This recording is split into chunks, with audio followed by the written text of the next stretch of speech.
नमस्कार मित्रों, astro adviser में आपका एक बार फिर से स्वागत है। पवन बंसल आगरा से अपनी एक समस्या लिखते हैं। वो लिखते हैं कि 12-15 साल पहले तक वो बहुत अच्छे थे, अच्छी नौकरी थी क्योंकि बैंक में नौकरी करते थे। फिर उन्होंने वीआरएस ले लिया और नौकरी तक उनकी आर्थिक मानसिक हालत भी बहुत अच्छी थी। इसी से उन्होंने मकान भी बनाया, बच्चों को पढ़ाया, परिवार के साथ भी स्थिति बड़ी सही रहती थी। लेकिन पिछले 10-12 सालों से उनकी स्थिति में निरंतर गिरावट आ रही है। उन्होंने नौकरी से वीआरएस लेके जो काम शुरू किया, पहले तो काफ़ी अच्छा चलता था, लेकिन अब उसमें घाटा शुरू हो गया है। समस्याएं काफ़ी लिखी हैं, तो पवन बंसल जी आपके लिए कुछ कुछ अनुभूत बातें हैं। पहली चीज़ तो आपने डिटेल से भेजी है, उसके अनुसार आपके 5वें जो जन्म कुंडली का 5वां घर है, उसमें शनि चंद्र के साथ बैठे हैं। और ऐसे में शनि चंद्र के साथ जब पंचम स्थान में बैठते हैं तो व्यक्ति की मानसिक दशा, आर्थिक दशा, धन आगमन के स्रोत, व्यापार, संतान से परेशानी खड़ी कर देते हैं, क्योंकि संतानें अपनी मन मर्जी करने लगती हैं। वो शिक्षित तो होती हैं लेकिन उनकी शिक्षा कोई काम नहीं आती है। परिवार में कलह रहती है, या फिर माँ बाप से अलग हो जाते हैं तो कलह हो जाती है। और इस पंचम स्थान पर शनि चंद्र का जो प्रभाव है, माँ के सुख, माँ की मानसिक दशा पर बहुत प्रभावी रहता है। ऐसे में जो माता हैं, जो माँ हैं, मानसिक रूप से बीमार हो जाती हैं या डिप्रेशन जैसी व्यवहार करने लगती हैं, दूसरों से बिना मजे, बिना किसी कारण से लड़ने झगड़ने लगती हैं, या संकालु स्वभाव की हो जाती हैं। और शायद यही एक कारण होता है जो माँ और पत्नी के संबंधों में भी अगला पैदा कर देता है, कलह पैदा कर देता है।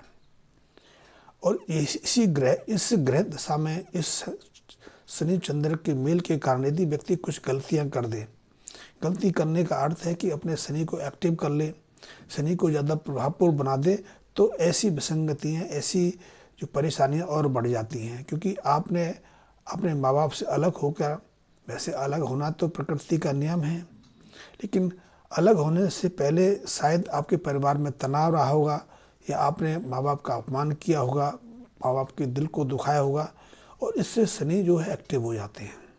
शनि को सक्रिय करने का एक और कारण ही है घर में साफ सफाई सही से नहीं करना। वैसे आप लिखते हैं कि पत्नी आपकी ठीक नहीं है, तो एक कारण हो सकता है कि आपके मकान में साफ सफाई सही से नहीं होती हो। क्योंकि जब घर में साफ सफाई सही से नहीं होगी, पलंग को धूल जम जाएगी, या रसोई घर में धूल, जाले, मकड़ी ये हो जाएंगे, कॉकरोच बढ़ जाएंगे, तो निश्चित रूप से इससे शनि सक्रिय हो जाते हैं। और शनि की सक्रियता पंचम स्थान के चंद्र को और प्रभावित करती है। जन्म कुंडली का पंचम स्थान जो है सूर्य का घर है। चंद्रमा तो सूर्य के मित्र हैं, लेकिन शनि सूर्य चंद्र दोनों से शत्रुता करते हैं, और ऐसे में शनि और चंद्र दोनों के ऊपर अशुभ प्रभाव डालते हैं। इसलिए सूर्य से संबंधित पितृसुख, प्रतिष्ठा, जो व्यापार, कीर्ति, इसमें तो नुकसान होता ही होता है। चंद्र से संबंधित जो धन आगमन के स्रोत हैं वो रुक जाते हैं, मानसिक चिंता रहती है। और पंचम स्थान संतान का तो रहता ही रहता है, तो संतान के कारण भी जातक को परेशानी की स्थिति का सामना करना पड़ता है। संतानें उसके अनुसार नहीं चलती हैं तो ये भी तनाव रहता है। संतानें पढ़ लेती हैं, नौकरी नहीं करती तो परेशानी रहती है। संतान व्यापार में हाथ यदि आजमाती है तो उसमें नुकसान होता रहता है, व्यापार में पूरी तरक्की नहीं होती। या फिर संतान का वैवाहिक कार्य यदि सुगमतापूर्वक संपन्न होता है तो भी परेशानी रहती है। तो ये सारी स्थितियाँ जो पंचम स्थान पर चंद्र और शनि का जो मेल है उसके कारण है। तो ऐसे में सबसे पहले मैं अलाल किताब संबंधी कुछ उपाय आपको बताऊंगा, इनको आप करके देखिए। निश्चित रूप से इन उपायों से आपका मानसिक तनाव, आर्थिक स्थिति की जो कमी आप अनुभव करते हैं, पुत्रों के साथ में, संतान के साथ में जो आपको जो बुरा अनुभव होता है वो आपके अनुशासन में नहीं है, तो इन उपायों को करने से वो सब दूरी हो जाएगी। ये उपाय हाल के लिए हैं। अगले साल के लिए कुछ उपायों में बदलाव करना पड़ता है, क्योंकि लाल किताब के जो उपाय हैं वो वर्ष फल के अनुसार करने पड़ते हैं। और पूरी स्थिति को सामान्य करने के लिए पूरे उपाय कर लेंगे तो निश्चित रूप से आपका जीवन सुख संपदा और शांति से भर जाएगा। आप जीवन में बहुत सुखपूर्ण रह पाएंगे। तो सबसे पहले तो आप अपने माँ बाप के पास जब भी आपको समय लगे, या घर में कोई तीज त्यौहार का समय हो या कोई मांगलिक कार्य हो, तो सबसे पहले आप माँ बाप के पास जाके उनका चरण स्पर्श करके उनका आशीर्वाद लेना अवश्य शुरू करें। समय समय पर उनको कुछ वस्त्र, स्वास्थ्य संबंधी यदि कोई दिक्कत है तो उनका दवा दारू कराएं। संभव हो आपके लिए तो उनको गंगा स्नान आदि कराने हरिद्वार ले जाएं, ऋषिकेश ले जाएं, या कोई तीर्थाटन कराएं। यदि आपके माँ बाप आप संतुष्ट रहेंगे, प्रसन्नचित्त रहेंगे, हृदय से आशीर्वाद देंगे, तो आधी समस्या तो आपकी वैसी निकल जाएगी। इसके अलावा लाल किताब कहती है, जब भी जातक के पंचम स्थान पर शनि चंद्रमा का मेल होता है तो ऐसे जातक को अपने सेफ, अलमारी जिसमें आप धन रखते हैं, रुपया पैसा रखते हैं, उसमें धन पैसा रुपया जहाँ रखते हैं वो तो रखिए आप, क्योंकि आजकल लोग अलमारी सेफ में तो धन पैसा रखते नहीं, बैंक में रखते हैं, जेब में रखते हैं, मोबाइल में आजकल पैसा आ गया है। तो लेकिन लाल किताब कहती है कि यदि सेफ या आप अलमारी में पैसा रखते हैं, धन रखते हैं, तो उसकी जगह आप मंगल शनि की चीज़ें व्यवहार होना शुरू कर दें। मंगल शनि की चीज़ों को वहाँ स्थापित करेंगे तो आपके धन आगमन के स्रोत खुल जाएंगे। आपका व्यापार, जो दुकान आप करते हैं वो चलने लगेगी और निश्चित रूप से आपकी आर्थिक स्थिति से दूर हो जाएगी।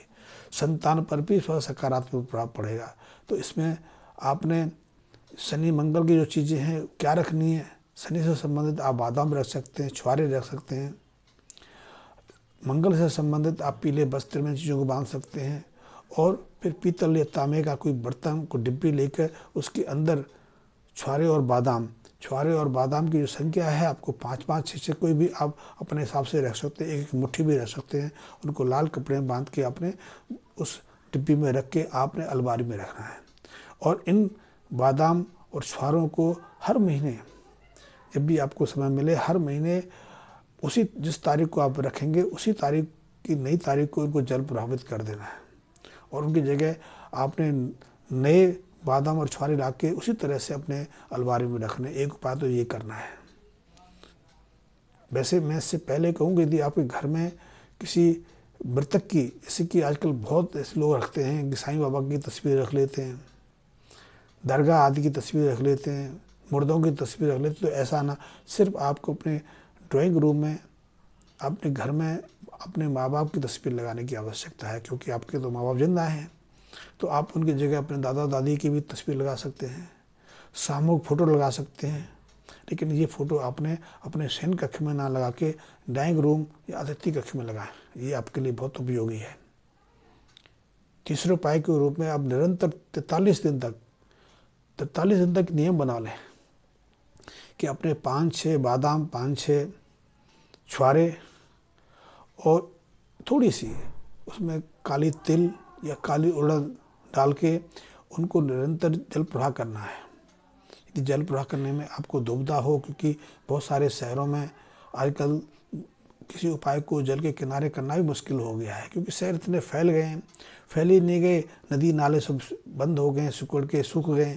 तो ऐसे में यदि आपको इनको जल प्रवाह करने में परेशानी होती हो तो इनको आप मंदिर में भी दे सकते हैं। और निरंतर ये उपाय को 43 दिन तक करना है। इस उपाय से आपकी 2 समस्याएं तो निश्चित रूप से दूर हो जाएंगी। और तीसरी समस्या के लिए कि आपने पुत्रों से जो कष्ट है, आपको पुत्र आपकी बात नहीं मानते या वो अभी तक स्थापित नहीं हो पाए, तो उनके लिए एक काम करें कि एक तांबे का सिक्का लें जिसमें छेद हो, और उस सिक्के को आप बच्चे के गले में, बेटे के गले में बांध दें, लटका दें। और लटकाने के लिए आप चांदी की चेन ले सकते हैं। चांदी की चेन की जगह आप सफ़ेद रेशम का धागा भी ले सकते हैं। और इन छोटे से उपाय करने से आपकी आधे से ज़्यादा समस्याएं तो 3 महीने के अंदर अंदर ही दूर हो जाएंगी। आपके धन आगमन के स्रोत खुल जाएंगे, आपका भाग्य जागृत होने लगेगा।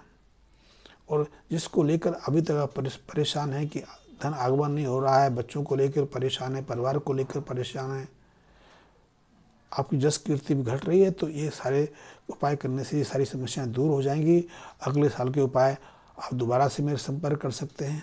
मेरे मैसेज बॉक्स में आके मेरे को सूचित करके उस संबंध में जानकारी ले सकते हैं। या फिर यदि आप रुचि रखते हैं तो अपनी जो लाल किताब संबंधी कुंडली है वो बनवा के उसको अपने पास रख सकते हैं। उसके अनुसार आप आगे की ज़िंदगी में यदि कोई आवश्यकता रहे तो उसके अनुसार आप इन इलाजों को, इन उपचारों को जारी रख सकते हैं। धन्यवाद मित्रों।